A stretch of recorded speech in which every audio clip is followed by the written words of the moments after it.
The best player in America wasn't discovered.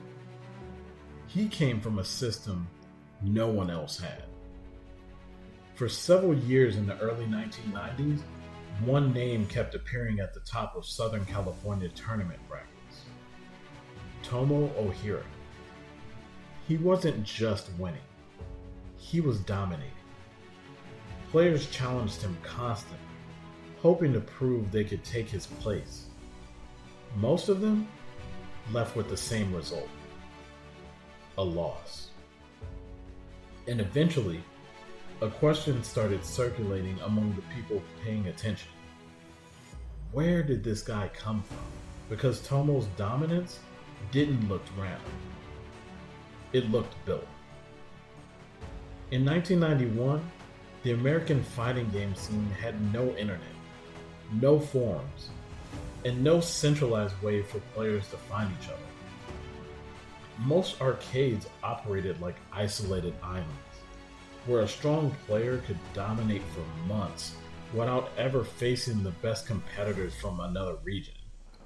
But in Pico Rivera, California, one person had already started solving that problem. His name was Charles Franco. Inside a comic shop, he began organizing tournaments every 3 weeks. Then he started finding arcades, sending players, handing out flyers, and pulling isolated scenes into one place. Without intending to, he built something the American scene didn't yet understand: a competitive system, one that would produce the first real power structure in American Street Fighter. And the player who would benefit more from it than anyone else was Tomo.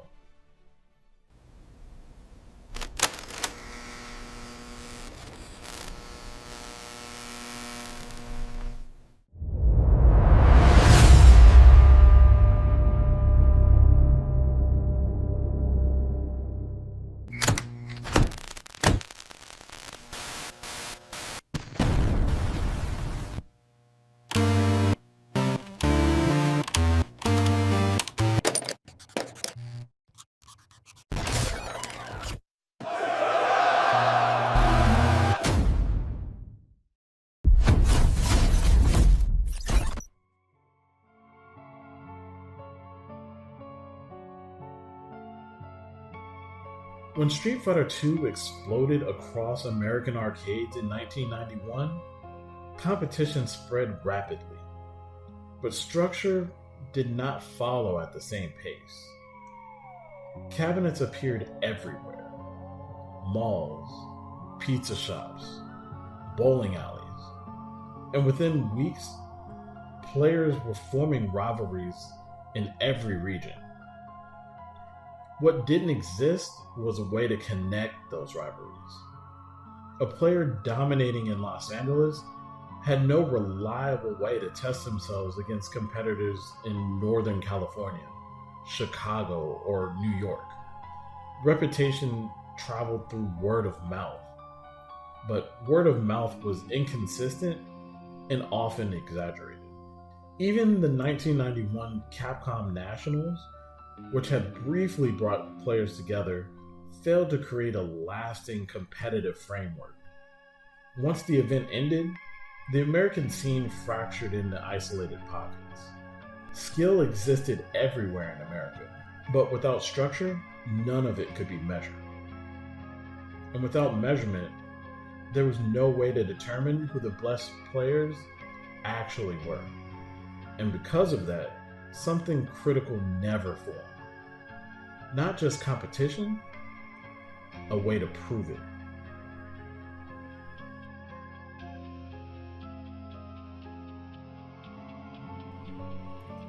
World's Finest Comics, owned by Charles Franco, became the place where that proof began to take shape. The first tournament, held in April 1991, took place just 7 weeks after Street Fighter II launched in North America. Over 100 players showed up, inside a comic shop. And that moment wasn't an exception. Every 3 weeks, Full brackets formed again, with players traveling in from across Southern California to compete in a structured environment that didn't exist anywhere else. That scale mattered because it meant players weren't just beating a handful of opponents. They were surviving an entire field.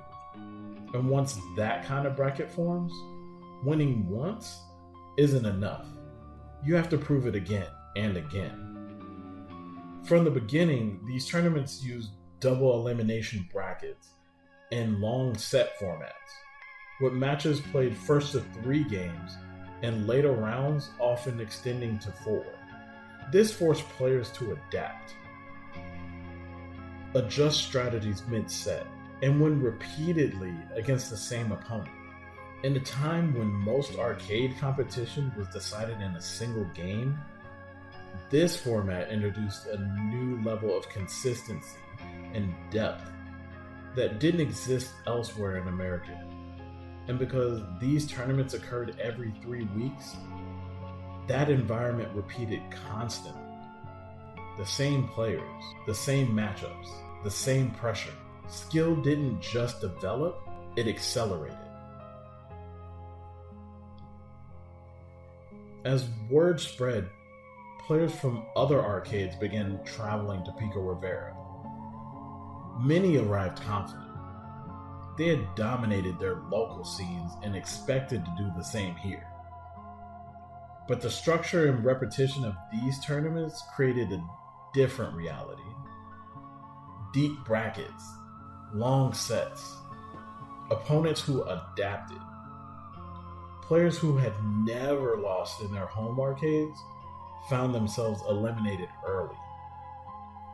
And once that happened, something changed. Losing here didn't stay local, it followed you. Because there wasn't another tournament next week. There wasn't a quick rematch. You had to wait. And for weeks, you weren't the best anymore. That pressure turned Pico Rivera into something more than a location. It became a standard.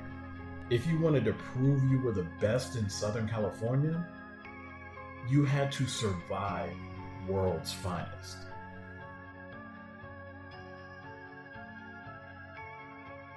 Franco didn't wait for players to find tournaments.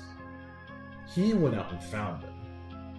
Using a phone book, he identified arcades across Southern California and sent players out to challenge the strongest competitors they could find. Find the best player, play them, win, and then they didn't just leave. They handed them a flyer, not as an invitation, as a challenge.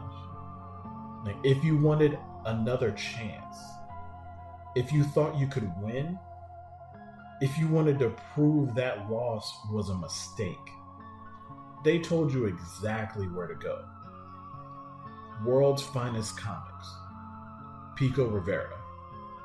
And that detail mattered because players didn't just show up for a tournament. They showed up to run it back. Arcade by arcade, the scene began connecting. Players who had never met were now competing in the same bracket. Rivalries didn't just stay local anymore. They followed players into Pico Rivera. And without realizing it, Franco had created something much bigger than a tournament. He had created a network of competition, one built on something stronger than organization. He built it on rival. And what Franco was building here wasn't just a local scene. It was the foundation for how competitive fighting games would work. If you want to understand how this system evolves and how it eventually gets challenged, subscribe now. Because this structure doesn't stay contained for long. And once a system starts producing hierarchy, it creates a champion. From those tournaments, certain players began rising to the top. Tomo Ohira, Tony Sui, Willie Lee, Roger Chung. Because in a bracket that deep, repeating every 3 weeks, the strongest players can't hide. They reveal themselves.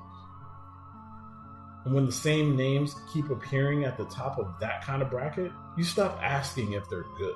You start asking who can beat them.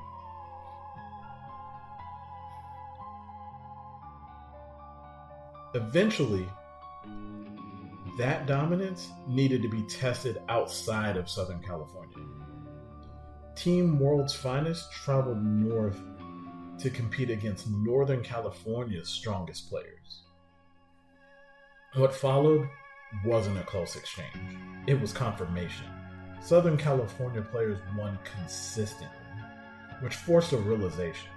This wasn't just a strong local scene. It was producing stronger players. At the center of that system, one player stood above the rest. Tomo Ohira.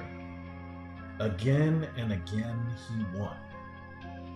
Against full fields. Against repeat opponents.